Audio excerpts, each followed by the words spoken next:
do this. Okay. Thank you. Thank you for that reminder. These topics that are underlined hyper are all hyperlinked to our YouTube channel, which will allow you to review any of the material that we've been going over um, in between hurricane seasons. Today, we will be recording emergency prep COPs, and that will be available to you shortly after today's session. But feel free to view those anytime that you want. Okay. I want to remind everyone, last week we had a presentation on active shooter. That recording is available to you. I sent out his slides, and someone pointed out that the slides said 2023 rather than 2024. It really doesn't matter. The material is all the same. I did ask Mr. Walker to send me a revised copy, but I have not received that. If I do receive that, I will post the revised handout that the revised slides with 2024 printed on them. But I do want to remind everyone, in terms of the active shooter, those 7 scenarios that were identified specifically in our area, make sure that you're thinking about those scenarios for your agency and that you have plans in place to address active shooters in all of those 7 7 different scenarios in terms for your agency and for your staff. Again, Louisiana and Mississippi are divided into 9 regions in Louisiana, 9 districts in Mississippi.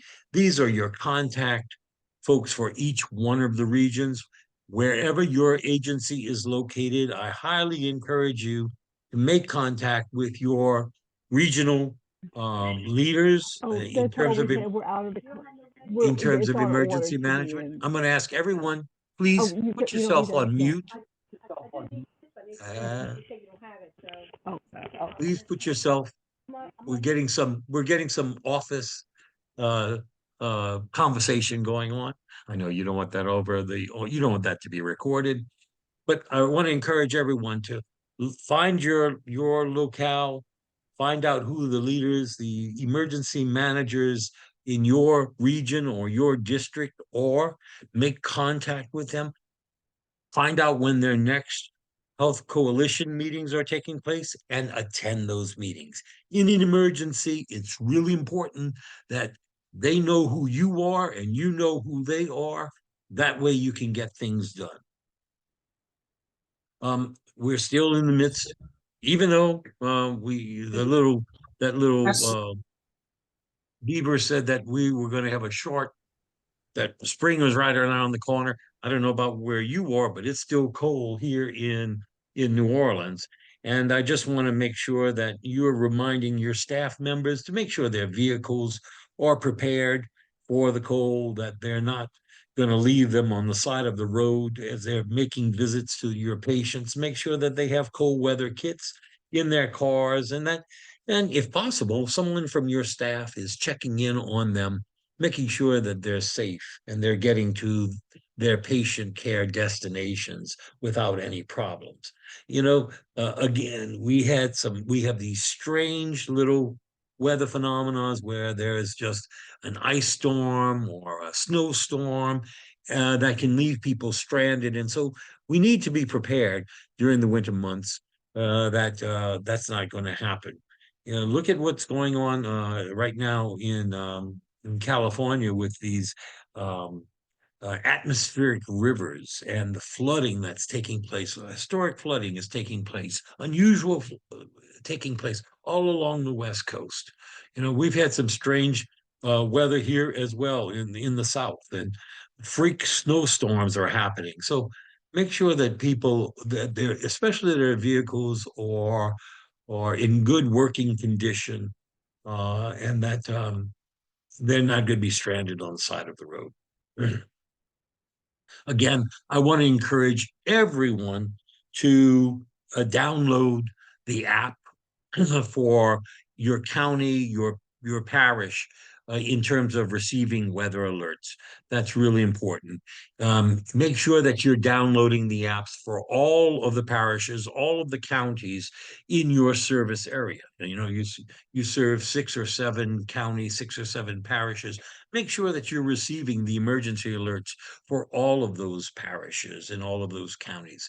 And when you're making visits with your patients and your families, help them download those links so that they can stay connected to their emergency manager and those emergency alerts. Make sure also when you're doing patient care that you're doing your home safety checks. Make sure that your patients have adequate heating and shelter, that their pipes are protected, and that there's water in the house. Make sure there are no fire hazards, especially if they have generators and they know how to use those generators, and they have the proper carbon monoxide monitors.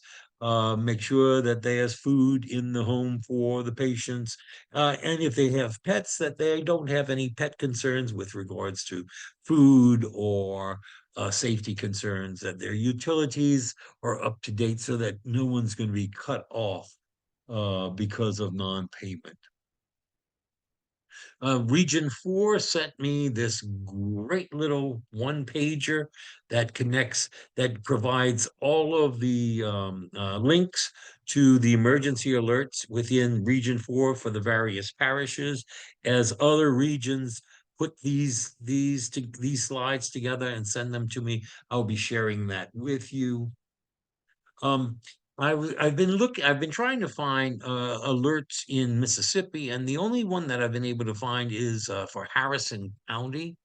Otherwise, what I did find was that MEMA has a mobile application, and they seem to send out the alerts from at the state level as opposed to the parish level. So for all of our viewers and participants in Mississippi, you may want to go to this website and download that mobile app on your phone to receive the latest emergency alerts from MEMA. In Harrison County, they're using something called a code red system, and that's the link to download. If your service area includes Harris County, you may want to go download that link to your phone so that you can receive those emergency alerts. I actually receive Harris County alerts on my phone. Does anyone have any questions on anything that I've covered so far? You're going to have to unmute yourself or put your questions in the chat box. I'm going to check the chat box. Any questions? Oh, everybody looks like you're checking. Thank you for providing your contact information. I appreciate that. Okay. Well, if there are no questions, we're going to get on for today's main event. I'm really excited to have Lisa Meadows, who is with ACHC out of North Carolina. And she has agreed to run through the conditions of participation for hospice and home health agencies. So Lisa, you're with us. I am, and thank you very much. So I'm going to share my There screen she is, now. all the way from Raleigh, North Carolina. The magic of technology. Thank you, Lisa, so much for agreeing to lead us in this discussion. I am going to stop sharing my screen and turn over control to you so that you can lead us in this discussion around emergency preparedness. Thank you. All right, thank you. So what we're going to talk about today is the COPs, but what I did is I took an event and applied them to the COPs. For me, that was the easiest way when emergency preparedness. Oh, I'm sorry, we got somebody not on mute. Yeah. The easiest way for me when this regulation came out to kind of wrap my head around emergency preparedness is I had to think very practically, what does it mean in this type of situation? And so what I did this presentation on was a tornado event. And so the objectives is to review the components for an emergency preparedness plan, review the hierarchy of authority, and also identify considerations for incorporating a tornadic event into your emergency preparedness plan. So, I think those of you in Louisiana and Mississippi probably have assumed or know that, of course, Katrina was a identifying event that made CMS look at emergency preparedness across its providers. And when CMS did this, when they looked at all the regulatory, and this is their language, which I really like, the regulatory potpourri of federal, state, local laws and guidelines and the AOs, they realized it really didn't meet what was going to be needed for healthcare providers to adequately prepare for a disaster. ACHC, we had disaster preparedness as part of our standards for many years. I mean, I was a customer of ACHC's 2005, and we had a requirement, but it wasn't very robust. In North Carolina, there's very little as well from a state. Now, some states are very regulated. Sounds like Louisiana and Mississippi have a lot of requirements in place to help that. But, CMS is looking across the entire United States and US territories. And when they did this, they realized there just wasn't a consistent framework to ensure the safety, not only of your patients, but to ensure the safety of your staff. So that is, the kicking point, I guess, to say for emergency preparedness, what started it all. There are 4 basic components of emergency preparedness plan. You got to have your risk assessment.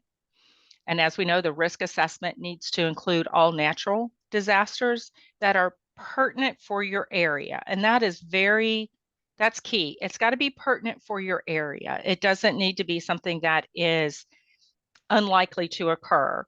And we had an agency that they're in the mountains that well, let me say this. Their state has a mountain range in it. They're not close to the mountains, but their emergency preparedness, one of their top issues was an active volcano. Now, where they're located, there are no active volcanoes, but in their mind, they thought emergency preparedness had to be about something so catastrophic that you would need to have this plan around, and that they were missing the point. The point is to look at those things that are likely to occur in your area when you're talking about natural disasters. So it's not just developing a plan for any potential natural disaster, but what's likely to occur in your area. And because of that likelihood, then what is the impact? What is the likelihood that's going to impact your ability to provide care to your patients, as well as your ability to maintain operations? Because, if you can't maintain operations of your facility, you can't provide patient care. And from that risk assessment, you develop your policies and procedures, which are your processes. What are you going to do if this event occurs? You have to have that communication plan, and then you have to test your plan and train your staff accordingly. And these components together make up your emergency preparedness plan. When it was first introduced, everything had to be reviewed and updated annually. And then right around beginning of 2020, CMS made the change to annually to every 2 years that you have to review and update your plan. I still think it's best practice to update your plan, or at least review it probably on an annual basis, especially around communications and making sure you have the correct phone numbers. I don't think it hurts to look at it more than what is the minimal requirement. The other thing that you need to take into consideration based on your plan is also who has authority. Who is the entity that has authority based on the level of disaster? And of course, you always start with your local authority, then it goes to your state authority, then it goes to your federal authority. And there is a hierarchy developed by FEMA to address that. And there's also a difference between something that's considered disaster for your area versus something that's considered an emergency event where it's impacting a larger event. And now the federal government is getting involved. They are the ones who are going to take control of the situation. Your disasters, and these are FEMA's definitions, occur locally. Thus, the people in the area where the event occurs and their governments and voluntary agencies are the first to handle the outcomes, which is probably what most of us deal with. We're going to deal with something at a local level. Now, it may increase to being a state level, or, things like COVID that became a federal issue where it was encompassing the whole United States. For those local disasters, the local government maintains control of all resources used in the response and recovery efforts, regardless of the sources of those resources. The federal government becomes involved when the disaster is so severe that the local government and the state together cannot provide the needed resources. And that's when FEMA may get involved as the federal agency that coordinates the activation and implementation of federal resources. So the states will work with FEMA as well to access federal stuff. So, there is a hierarchy to who gets involved when and who can release what type of resources based on the scope of the disaster. So local disaster response includes when it's, a small contained area, they act as the first responder. That's your local emergency preparedness. They'll activate the Emergency Operations Center and Emergency Management Plan. They're responsible for coordinating the response from public and private organizations and agencies.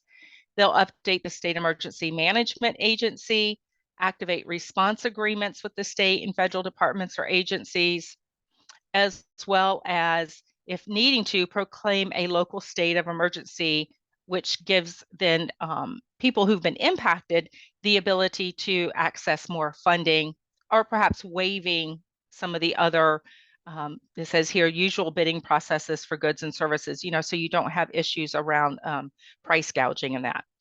They can also be the ones to request state emergency management agencies to get involved. So it starts local, then it moves to your state, where they're going to be monitoring the situation, reviewing and evaluating local updates, response efforts, and requests for assistance, activating the state's EOC to coordinate available state assistance, determining if federal assistance is needed. At this time, the governor may declare a state of emergency for the state, and then that helps to activate some state disaster funds as well. It also initiates the process for requesting FEMA to get involved. And then when your federal gets involved, the federal disaster response includes communicating with state and local governments to identify the destruction to individuals, farms, and businesses. How bad is the damage? Is this something that funds need to be released for people? Potential relief activities that can occur during the repairs before and after, approving or denying requests for federal assistance, activating the measures outlined, establishing an emergency support team, and identifying necessary emergency support functions. So, you always start local, go up to state, and then if needed, your federal responses or resources kick in. So I did a little research. I was surprised by this. I actually told Jamie this, that in our conversation, based on the natural disasters in 2022, there were a total of 119 natural disasters. Severe thunderstorms was the most current. Wildfires, heat waves, drought, then flooding. You see winter storms, cold waves, and cyclones. There were a total of 1,143 tornadoes reported, and Mississippi is number 2 and Louisiana is number 5. Being from the Midwest myself, where I grew up, I always saw Tornado Alley as being a little further north, and it's actually starting to shift south. So again, whether people want to believe it or not, climate change is a real thing. And just as Jamie was saying in the beginning, we're still technically in winter. Our events are no longer seasonal like they used to be. It used to be you could expect certain things certain times of the year, and now it's not so much that way. And we joke here in North Carolina, you can experience all four seasons in one week. We may have snow at the beginning of the week, and by the end of the week, you're in flip-flops and shorts again. So it's no longer seasonal. And this is why I think it's best practice to review your plan probably more frequently as it relates to those natural disasters, because things are changing all the time. I found this to be interesting as well because tornado producing circulations and hurricanes, supercells, tend to be smaller and shorter than your Midwest counterparts where they become very large. They're not often detected by Doppler radar. And so they're more difficult to warn for. And I think, you guys know that as well. I used to live on the coast of North Carolina, so I'm very familiar with hurricanes and tornadoes coming from those hurricanes. But it was interesting to see that those hurricanes that produce tornadoes you may not have any notice about them heading your way. This was an interesting fact as well about the response time for tornadoes. And this comes from FEMA. When they looked at response time to giving people a lead as to when a tornado was likely to occur, the greatest reduction in injuries occurs with a lead time of between 11 and 15 minutes. So a very short time frame. Now, the good thing about tornadoes, if there is a good thing, is, we do often know, I mean, radar is much better. And plus, just the prediction of the weather that is coming. We know more than we did when I was a child. When I was a child growing up in the Midwest, if there was a tornado, you usually only knew it by the fact that the tornado sirens went off in town. We didn't have the technology that we do now, where, we can be more prepared that the weather might produce a tornado. So, the basic part of your emergency preparedness plan, as I stated earlier, starts with your all hazards risk assessment, natural disasters, man-made disasters, and then emerging infections like COVID, as well as other emerging infections. But when you're looking at those natural disasters, you do want to make sure you're looking at disasters that are likely to occur in your area, not something that is so far removed that the likelihood of it is remote. It needs to be something that, for most people, even before emergency preparedness became a federal regulation, you were probably had it on your radar already. You were probably already doing it and you had a plan. It just may not have been as robust as was needed for the COPs. So make sure you have your all hazards risk assessment, and that covers the entirety of your service area. Just not thinking about where the parent location is, where your office is located. But if you serve counties outside of that county that your parent's in, are there other factors within that area, whether it be natural or man-made, that could impact or could be something that you need to consider when you're developing your all hazards risk assessment? And then you need to prioritize. And this is the thing that, CMS with emergency preparedness, they didn't tell us or tell providers how many plans you have to have or how many disasters you have to have. That's where you as an agency have to be able to show anybody who's evaluating that these are the ones that we developed plans around because these are the most likely to occur in our area and impact our ability to provide patient care.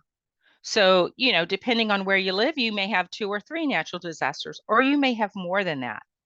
But make sure when you're looking at it, you're covering your entire service area for your Medicare certified provider. Then based on that, so let's say it's a tornado. Tornado is one that is likely to occur. Now you have to develop your processes. CMS calls it policies and procedures. I think of it more as a process. These are the steps that you're going to take if this event occurs. One of the biggest things is to make sure staff and patients understand the difference between a watch and a warning. I still hear people say, oh, I never understand the difference between a watch and a warning.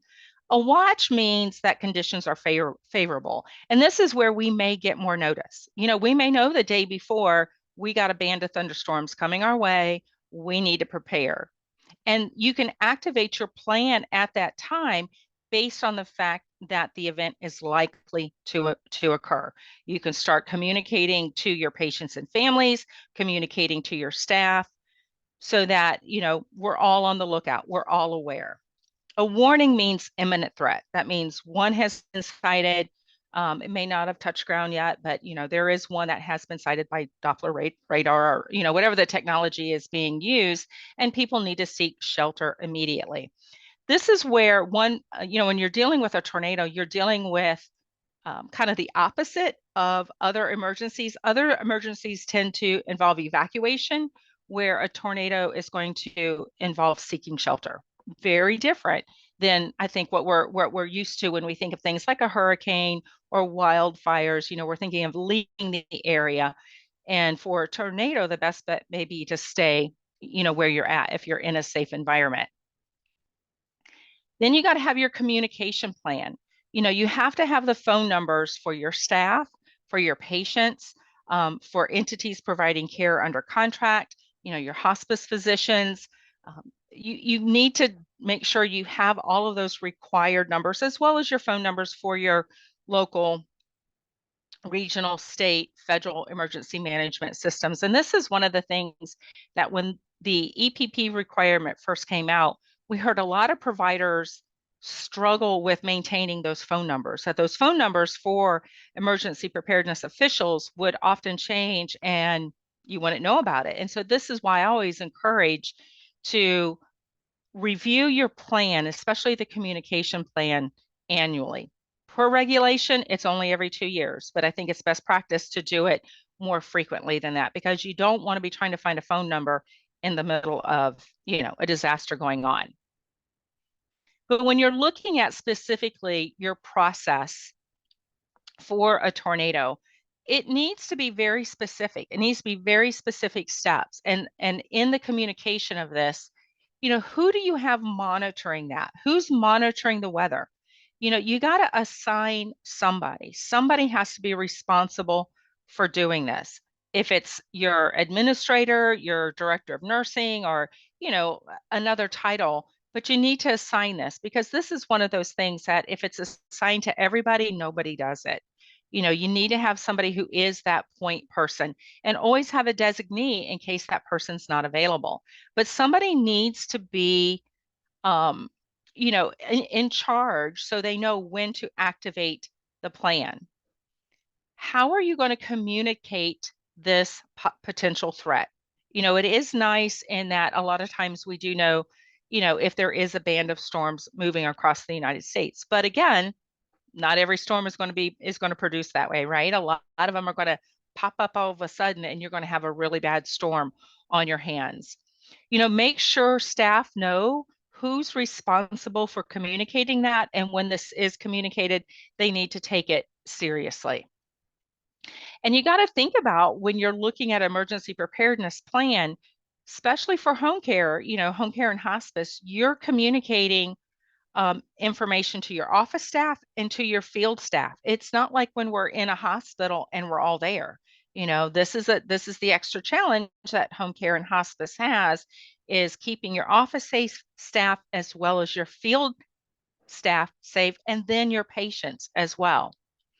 If you have the ability to, if you have an intercom system, texting, emails, creating group emails, group texting, so that information can get out quickly.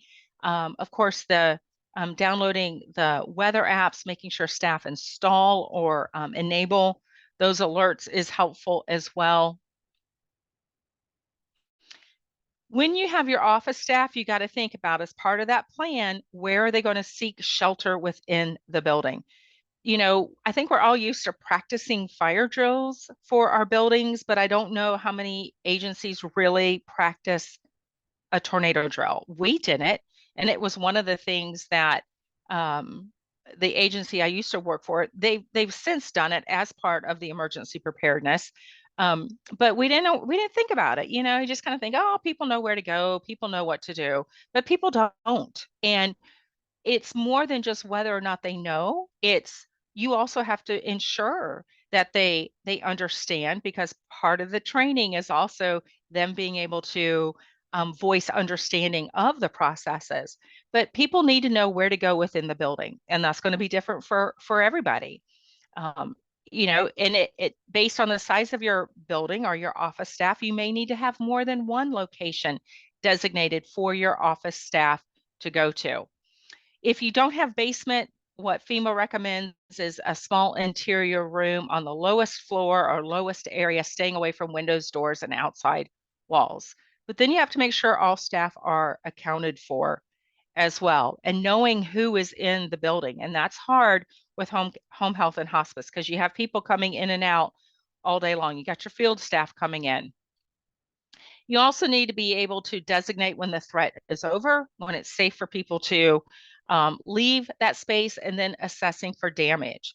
Because as part of the plan, the emergency preparedness plan regulations, is if your building isn't safe, you've got to designate another site for staff to report to if they need to. Not only your office staff, but think about, if you have supplies in your space, patient supplies, you're not drop shipping them. Well, if that building is now damaged, how are you getting those supplies to patient? You got to look to see, is the building safe? Do we still have power? Do we still have internet? And what's the contingency for that? All of this is part of the emergency preparedness. It's not just what we do in the immediate event that there is something, but what do we do if we suffer damage as an office after that?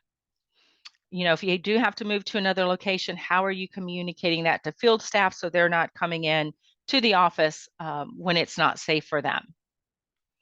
One of the other stats I found was that people in motor vehicles had a tenfold greater risk of severe injury than people at home. If people in their cars had sought shelter in home, the estimate is that they would have suffered approximately 80% fewer serious injuries. 60% of the 43 traumatic deaths and 51% of the 59 serious injuries occurred in people who, despite ample warning, went to their cars to drive out of the storm's path. I think that's kind of like our natural reaction. Let me get in the car and leave. Like if I'm in a patient's home, let me leave, let me get somewhere, or I want to get to my house. But the studies show that's not the safest place. Staff need to, if they're in a safe um, building with their patient, that's where they need to stay. And so you got to have that communication plan for your field staff. Not everybody, especially now, not everybody listens to the radio, right? A lot of times people are listening to a playlist or Spotify or Pandora. They're not listening to local news. So you got to be able to communicate that threat to your field staff out in the area. And this is one of the things that we used to do, is when we knew bad storm was coming, we notified staff a day or two in advance, just so people would increase their awareness of the situation and hopefully change behavior to stay more aware. Again, you got to have somebody who's designated to monitor that threat and to communicate that threat. And does your workflow look differently? This needs to be part of your process. Are you going to perhaps tell people, don't even come to the office tomorrow, we're expecting bad weather, call your patients today? Find out if your patients are at home or if they're going to be leaving. Part of the emergency preparedness requirement is that you as an agency are able to notify officials if you have patients that you're unable to reach. And as far as you know, they should be in their home. And if you can't reach them, your next step is to notify your first responders or your local emergency management personnel of that in case of a rescue. So it's always important, reach out to your patients and make sure you're understanding, are you going to be here? We've got this bad weather coming. Are you staying here? Or maybe you're going to your daughter's home. Find that information out so you're also not sending people out into danger. Not only are you assessing where they're going to be, but you're assessing, if you lose power, do you have medication? Do you have enough O2 tanks? Do you have your medications? All of that stuff that we would think of in terms of a hurricane, of a winter storm, you need to think about for tornado as well. But even though they tend to be more localized, they can bring a lot of damage if they hit an area that your patients are in or your staff are in. Calling patients and caregivers to establish their location and needs is something that can be done in anticipation of bad weather coming.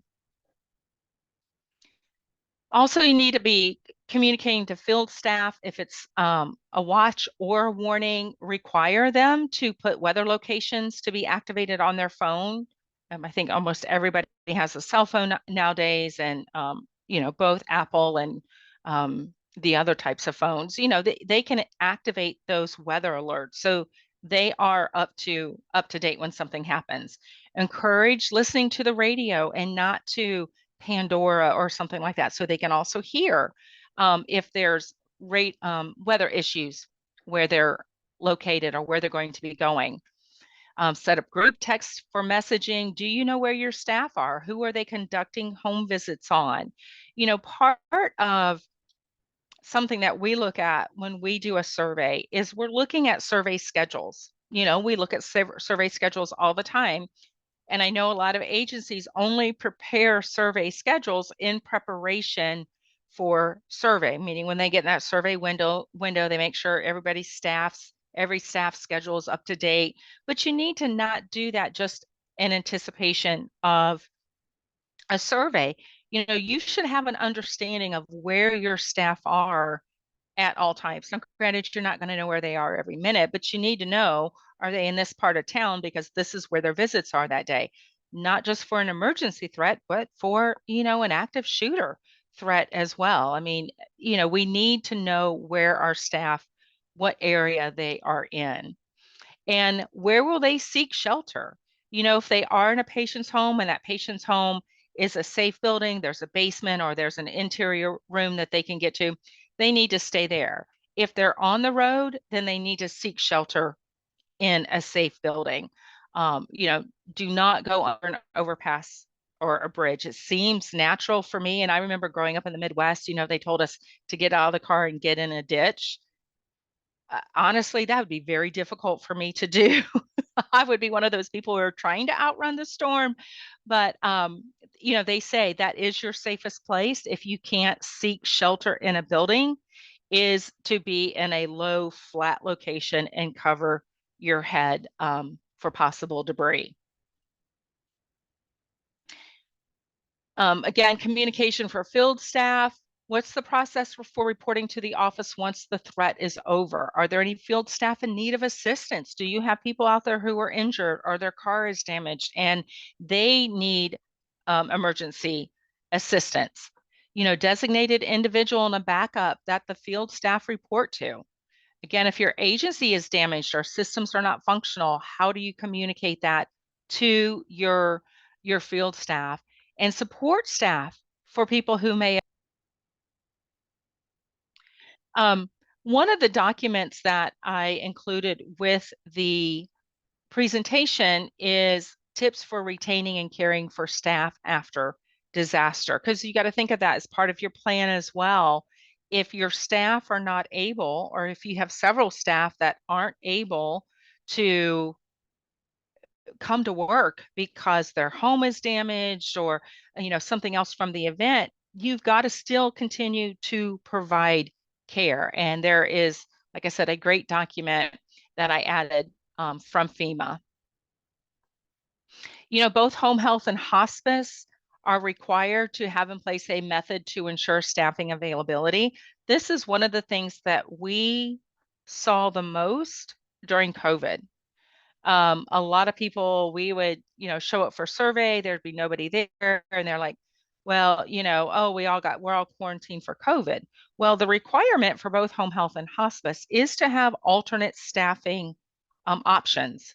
Now granted, COVID was a little different because it was national, it wasn't a localized event. But, when you're caring for patients, you still have a responsibility to care for them. Just because you're staffing is not available right away doesn't mean that those patients go without care. So you have to make sure home health, the requirement is that you're using volunteers, and this means professional volunteers, professional volunteer organizations like the American Red Cross or some state organizations that they can put emergency professional staff and, nurses or aides, social workers in place, or other emergency staffing strategies, including the process and role of integration of state or federally designated healthcare professionals to address surge needs during an emergency. And then hospice has to have an arrangement with other facilities and other providers to receive patients in the event of limitation or cessation of operations. So a lot of people misread this requirement. They took the term facility very literal and the term to receive patients very literal. And a lot of people thought this was only for hospices that had an inpatient facility. And in the State Operations Manual Appendix Z, which is the emergency preparedness, they tell you facility means organization or agency. They just use that term very, very generically. And to receive patients, that means to provide care to. It doesn't mean to physically move them into somebody else's inpatient facility. Hospice patients, the unique factor that we have with hospice, hospice patients can only transfer care, once during a benefit period. So you can't have patients transferring to another hospice. You can't be transferring their benefit. And plus, patients have the right to choose who they receive care from, meaning their provider. So you do have to have those arrangements with other facilities or other hospice providers, partner with someone to make sure you have that arrangement that if something happens, you can share staffing or assist with staffing. Communications to patients and caregivers, part of the requirement, especially for home health, is that part of the assessment, you are providing them with their individual emergency preparedness plan as well. And one of the documents I included was a great fact sheet from FEMA that you can use as part of your education materials to your patients about what they need to do in the event of a tornado. What you also need to assess for any of your patients in the path of a tornado. Did they lose their home or have damage? Are they without power, phone, shelter? What about their medication and supplies? What happens if their home is hit and now they don't have their medication or any of the supplies? There's these 3 fact sheets right here that I have listed. I also provided them as part of the handout because that's a resource as well. You may have to help your families or patients get additional medication, and you know how it is sometimes dealing with insurance or even Medicare, if it's not time for your meds, you don't always get your meds. But there is assistance out there when people have lost their medications based on a disaster, as well as their DME. Training and testing, this is the requirement of the last component of the requirement is the training and testing. Everybody has to be trained on your emergency preparedness plan. That also includes those people under contract. Now, your plan may be for anyone that's under contract, anyone providing direct care under contract, maybe you don't utilize them. Their responsibility for your agency in a disaster is nothing. Don't report to work, stay at home, or whatever the situation is, but you got to include anyone providing direct care, whether they're an employee or under contract, in the training. It needs to be part of orientation, and it needs to be part of your training every 2 years. But if you ever change your plan or you activate your plan, and as a result of that activation, something in your plan needs to change, then you need to train your staff again in real time. So it's not just at orientation and every 2 years after. If you change your plan, you need to do training in real time.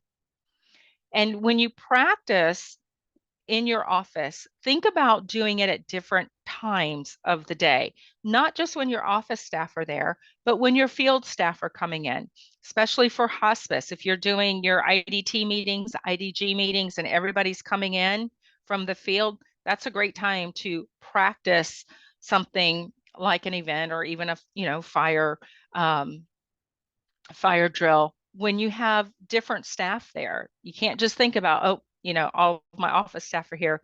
Think about those times your field staff are going to come in as well.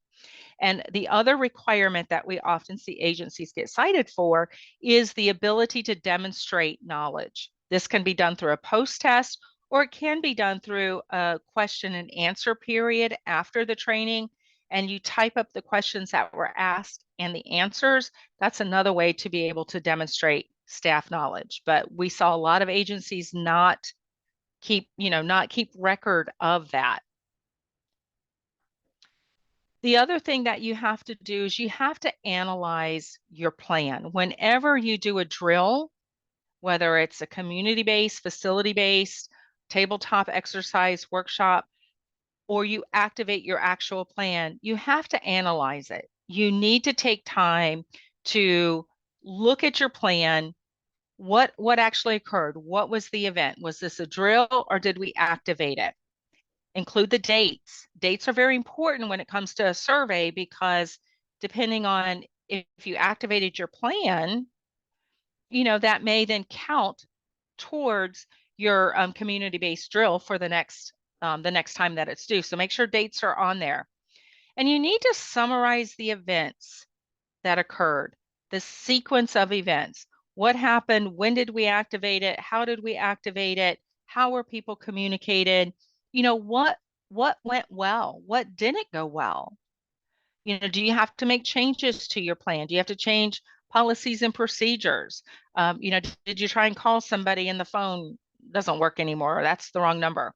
And remember, if you change your plan at that time, then you have to train your staff as well. Were there other community resources or organizations involved that you want to make sure you capture that as well? Because when we're looking from a survey preparedness standpoint, the types of drills you have to do are very specific, that community-based or facility-based. And then in the opposite years when you could do like the workshop or tabletop exercise. So if you're using other community resources, if you've in a drill, then you're elevating that type of drill. You're now either facility based or community based, depending on who else you had to call in. So that level of detail of the analysis is really important, and we've seen a lot of agencies not have what's needed for that. But basically, it is analyzing what you did and what went well and what didn't go well, more importantly, so that you can adjust your plan for the next time the situation occurs and hopefully be better prepared. All right, so we got about 10 minutes left for questions. So people can either put them in the chat feature and Jamie, I don't know if you want to read them or if we want people to open their mics and ask questions. I would suggest that people unmute themselves and ask their questions directly, but I will be monitoring the chat box to see if anything appears there other than people signing in. As you were speaking, there was a couple of things that occurred to me that I think we need to also make mention. We've had several situations in Louisiana, especially where patients have been evacuated to a medical need shelter, and consequently, because of the destruction or the damage for hurricanes, those patients remained in the shelter for an extended period of time. I remember Gustav and Ike and a number of different hurricanes that we faced, and people were stuck in either the PMAX Center in Baton Rouge or in the Convention Center here in New Orleans or up in Alexandria. And one of the things that I remember is that there's usually someone from CMS that's actually there. And they were particularly looking to see which agencies were visiting their patients while they were in there. And even though they may have been out of their service area, they were taken out of their service area, CMS, their comment to me was, if the agency still has them enrolled and we're paying them, we expect that agency to take responsibility for making the same rounds and making sure that their care plan is being followed, even though they're in a shelter. Uh, and I was like, oh, wow. That's, Yeah. it's real important that if they're out of your service area, that you said making arrangements with another agency to take care of your patients if they're in that particular age area of the state, or if they've been transferred, or whatever the case is. You need to have those sorts of contracts and relationships ahead of time, so that you don't get caught by CMS looking at whether Yeah, or and not that's why it's you're so important too to know where your patients are, yes. and they may be one place prior to the event happening, and then they do have to move somewhere else. But Right, communicating to them the importance of letting letting you as the provider know that, and letting so that you can relay to them, we can still provide you with assistance. right, You're still under our care. And I know one of the things that like when we experienced Florence in North Carolina a couple years ago, I guess it was longer than a couple years ago. It didn't do nearly the damage that Katrina did, but it did a lot of damage because um, she was a big storm and she was a lazy storm. She mhm, sat right over the coast of North Carolina for a very long time, and our medical shelters got overwhelmed. They didn't have enough help. They needed right, the home health and hospice providers to come in and care for their patients because they were just getting overwhelmed exactly, as well. And for North Carolina, we're a certificate of need state, so we don't have a lot of providers per county. right, We have very, very, I don't want to say very few, but according to the state, we have enough. yeah, But a lot of those people, just like you guys experienced with Katrina, they were suffering as well. Your team, your staff are dealing with a disaster as well as your patients and families. So it is the kind of the perfect storm of everybody's being impacted, and that's why the plan is so important for people to make their own plans as well. That was one of the things that came out with the emergency preparedness is you got to have a plan for yourself and your family. And being in healthcare, a lot of times that means you're shipping your family off somewhere mhm, else so that you can be available. And it's kind of what we do in healthcare. Healthcare, first responders, anybody in the helping industry is kind of what we sign up to do when we sign up for this role. one of the other things that you had mentioned was that you have to plan for those events that are credible for your area. And I was thinking as you were saying that, in terms of natural disasters for Louisiana and Mississippi, the things that I was thinking of were severe thunderstorms, hurricanes, flooding, ice and snow, especially in the northern parts of the state, tornadoes, of course, earthquakes in the northern part of Mississippi. There's a fault line, and every so often they have a little shake up there. And I've always been uh, being impressed, or being reminded by MEMA that Mississippi has a Mhm, fault line, and we're waiting for that fault line to give way. Wildfires is something that we in Louisiana and Mississippi normally don't have to worry about. But this past in 2023, I can't tell you how many wildfires mhm. we not only were dealing with, but we actually had to move patients out of harm's way because of the result of that. And then we also started experiencing drought. And as a result of that drought, especially in the lower part of Louisiana, the Mississippi, we started seeing saltwater intrusion. Uh, the salt water from the Gulf was moving up the Mississippi because the Mississippi was so low because of the drought. And we were looking at issues around water, because most of the communities in the southern part of well, all along the Mississippi take their water from the Mississippi and purify it, through whatever means they have. But those are just a few of the natural disasters that I was thinking of, and I was wondering, does anybody on today's call think of any other natural disasters that we might experience in Louisiana and Mississippi in terms of natural?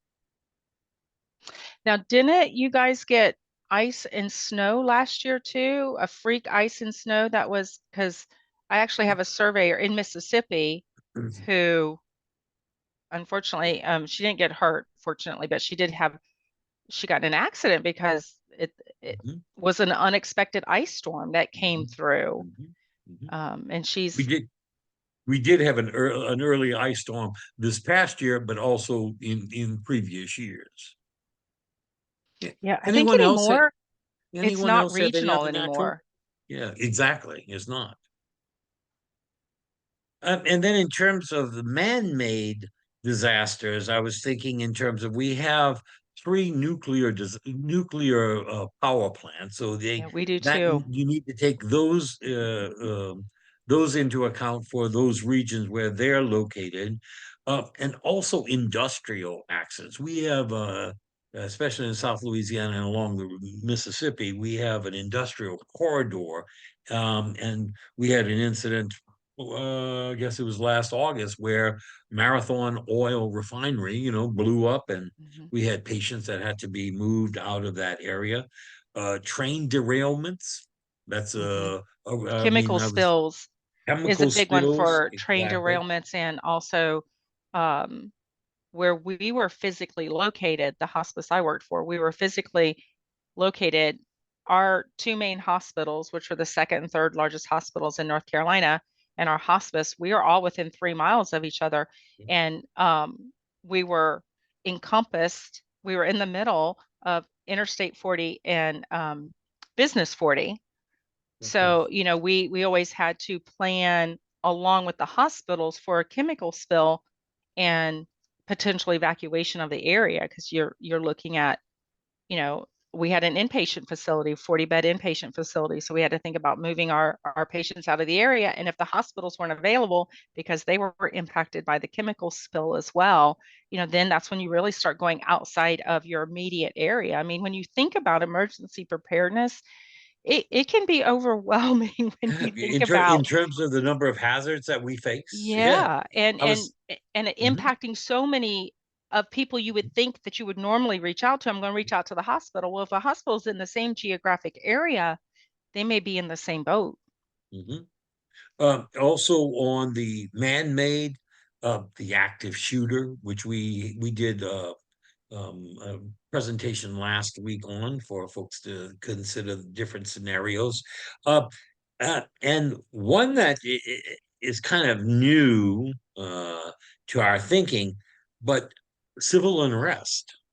Mhm, Not, I mean, it seems like it's died down, but what was it, this the summer of 2020, 2020, when we had a lot of civil unrest in the streets and mhm. how that would impact our patients and our staff members.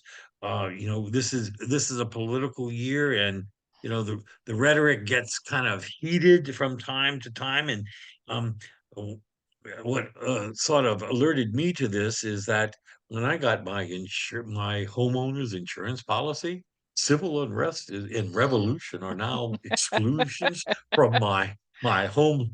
And I went, really? Is this? Mhm. So anyway, Well, and Jamie, I'm sorry, great. I need to jump off to get onto another meeting, but Yeah. I do Yeah. have my contact information here. If anybody wants to email me, they can. And thank you very much for letting me participate in this. And yes, thank you, Lisa. I appreciate you participating in this. And Lisa has provided me with a lot of handouts. And as soon as I get her slides, I'm going to put all of this in next Wednesday's calendar invite, so you can go there and you can grab all of that material. I'll put it in there this afternoon as soon as I get it, and then you can go in there. You'll get a notice if you are, if if you have next week on your calendar. It'll show you that it's in there, and you can go and download any of that. Are there any questions before we call today's meeting to an end, to a close?